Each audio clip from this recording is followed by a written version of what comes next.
Орхон аймгийн боловсрол соёл урлагийн газар аймгийн иргэдийн төлөөлөгчдийн хурал, Баян өндөр сумын иргэдийн төлөөлөгчдийн хурал мөн гэр бүлийн хүүхэд залууч төгслийн газар хамтран ерөнхий боловсролын сургуулиудын өсрийн сэргийлэгч бүлгмийн донд сурагчдын эрх зүйн мэдлэгийг дээшлүүлэх, сургуулийн орчинд үйлдэгдэж болзошгүй гэмт хэрэг автослоос урьдчилан сэргийлэх, аюулгүй орчин бүрдүүлэхэд тэдний эцэг эх болон нийгмийн ажилтны үйл ажиллагааг сайжруулах зорилгоор өсрийн сэргийлэгч сайн дурын бүлгмийн нэгдсэн зөвлөгөөнийг зохион байгууллаа.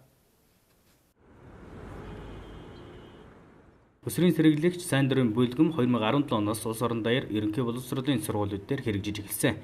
Энэхүү бүлгэм ажилласаар сургуулийн орчинд гарч буй далд гэмт хэргийг хянах, урьдчилан сэргийлэх, таслан зогсоох зэрэг ач холбогдолтой байгаажээ. Өнгөрсөн онд Орхон аймагт 22 гэмт хэрэгт 30 хүүхэд холбогдсон шалгагдсан байна. Энэ мөн оны үетэй харьцуулахад 60 гаруй хувиар буурсан үзүүлэлттэй ажээ. Орхон аймгийн хэмжээнд ерөнхий боловсролын бүх сургуулиуд одоо өсрийн бүлгэм ажиллаж байна. Энэ бүлгэм ажиллах журам маань 2017 оны 10 дугаар сарын 11-ний өдөр хуучин дотоод иргэн сайд болон боловсролын шийдвэрлэх ухааны сайдтай хамтарсан тушаалаар батлагдсан журам байгаа. Энэ журам батлагдсан хойш манай аймагт өсрийн бүлгэмийг ажиллаж эхэлсэн. Өнөөдрийн энэ зөвлөгөөнийг хүрээнд бид нар бол журмынхаа дагуу хүүхдүүд маань сэргийлж бүлгэмийнхаа хүүхдүүд маань одоо ингэрийн таних тэмдэгтэй бус хүүхдүүд ялгарсан ингэрийн таних тэмдэгтэй байна гэж заасан байдаг. Энэхийн дагуу бид нар таних тэмдгийг бас энэ хүүхдүүдээс гишүүн хүүхд болгондоо одоо гардууллаа.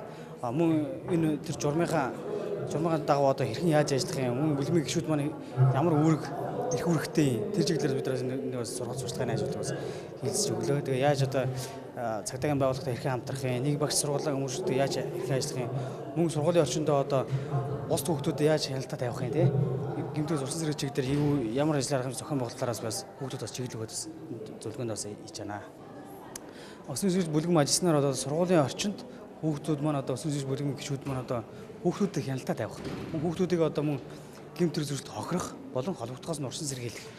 Тийм одоо юу гэдэг хохирсон болон холбогдох тийм мэдээлэл байгаа бол тэрийг цагдаагийн байгууллага болон цагдаагийн бодлого ажилтан болон нийгмийн ажил багш сургуулийн хүмүүсээс мэдээлж явах ийм үүрэг оройлыг бас бидээс хүүхдүүд бас нэлээд бас ойлгож өсвөл болж байгаа.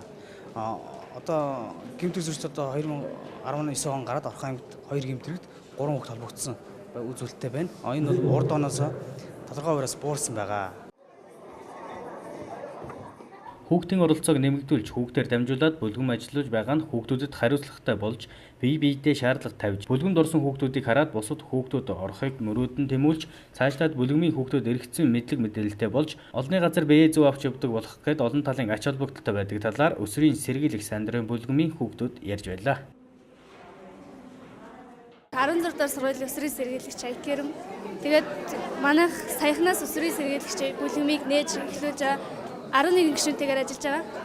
Тэгээ би өсрийн гишүүн сэргийлэгч. Тэгээд манайд болохоор хэрэгжиж эхлээд нэг удааг байгаа. Сургуулийн завсарлан болгоноор хүүхдүүдэд туулж ярьж ямар нэгэн гэмт хэрэг зөрчил гарч ийн үгүй юу тэрнийг харж шалгаж тэгээ хүүхдүүдтэйгээ харьцсан.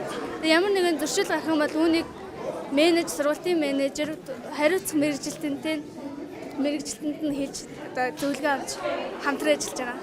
Нэг жил болж байна манай сургууль. Тэгээд энэ бүлгмээрээ бид нэр ингээд тамхи таталт маань ингээд ер нь зөрчил гаргаж байгаа хүүхдүүдийг ингээд болиулахыг хичээдэг. Тэгээд тийм